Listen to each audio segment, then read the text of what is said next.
So let's begin with some of the highlights I have here in 2 Samuel.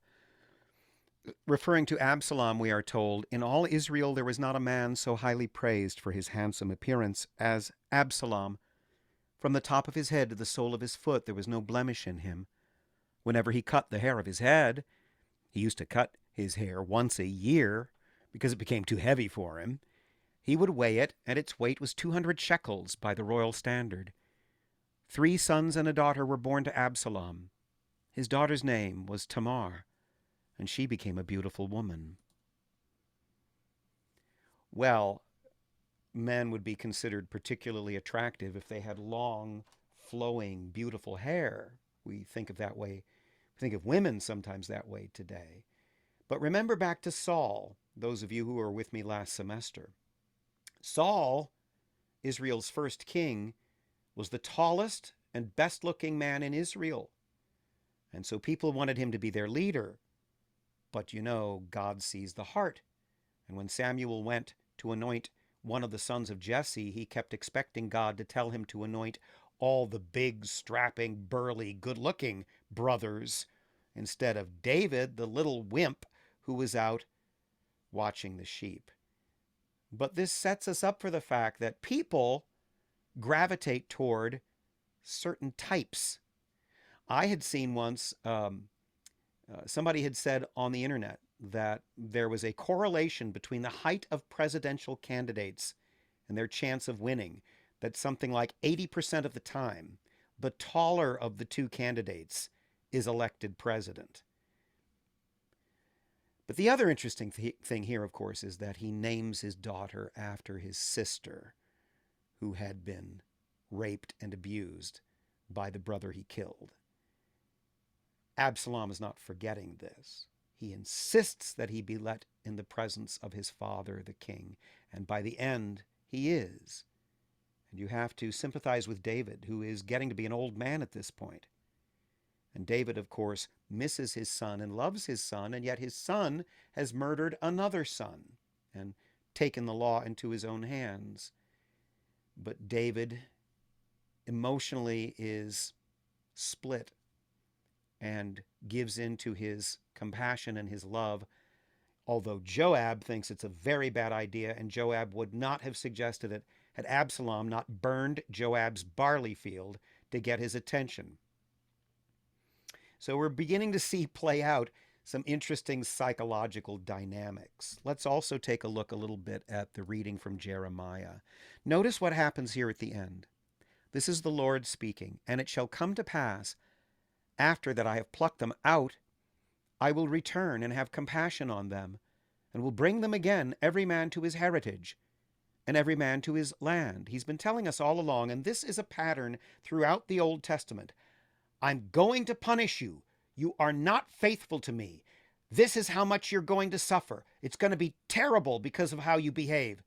However, I won't wipe you out completely, and there will be at least a remnant of you that will return. The same thing is really the story of Noah and the ark. God destroys the unjust in his wrath, but in his mercy keeps a remnant. We see that throughout the Old Testament. Here in verse 16, "And it shall come to pass, if they will diligently learn the ways of my people to swear by my name, the Lord liveth, as they taught my people to swear by Baal, then shall they be built in the midst of my people." In other words, they've been swearing by Baal. "I'll do this. I'm going to drink this soda, and I swear to it by Baal, my God Baal." And the Lord is saying, if the people learn to swear on his name and not on the name of a false god, then he will have compassion on them. Last verse, "But if they will not obey, I will utterly pluck up and destroy that nation, saith the Lord." He's willing to have mercy. There will be consequences, but we cooperate in this. It's ultimately up to us as to how much wrath, justified wrath, the Lord will inflict upon us. And then the strange phrase here in 1 John, "We shall be like him, because we shall see him as he is. And everyone who thus hopes in him purifies himself as he is pure." That's strange. We shall be like God because we shall see God as he is. There's a commentary on it. Here in Bible Hub, they say, we shall be like him because we shall see him. God is light, and light is seen. But then they also say, hereafter, we see him face to face, quoting 1 Corinthians. In the light itself, of the light itself, will illuminate us through and through, and we shall become like it. That's still very odd. But they do say, see Revelations 22:24, they will see his face, and his name will be on their foreheads. There is the idea in ancient and even medieval and Renaissance writings that somehow in the communion that happens between someone who sees something and that which is seen, what is seen comes into us in the same way that we receive Christ in communion literally at Mass. If we see him, he comes into us through our eyes. And Jesus talks about how if your eye is dark, your whole body will be dark. But if your eye is light, the whole body is filled with light. There was this notion that vision somehow brings into you the essence of what you're seeing and transforms you into what you're seeing. That might explain some of the weirdness of that. But notice again that John says to us, not so much that we will be like him when we see him, which is, he says, he also then ends with, everyone who thus hopes in him purifies himself as he is pure. We try to imitate him, the imitation of Christ.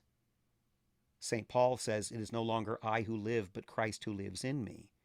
In other words, he comes into us as we see him, or perhaps that means understand him, which is why you're in this class. The more you understand him, the more you see him, the more you then can become like him if you strive to purify yourself as he is pure, if you strive to imitate him. If you do that, then you will not be subject to the divine wrath of God that we hear about in Jeremiah.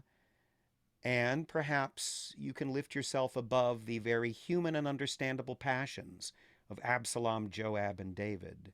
So that's my way of trying to tie all the readings together. But think about that. Seeing God is understanding him and seeing him even in the small things of our lives.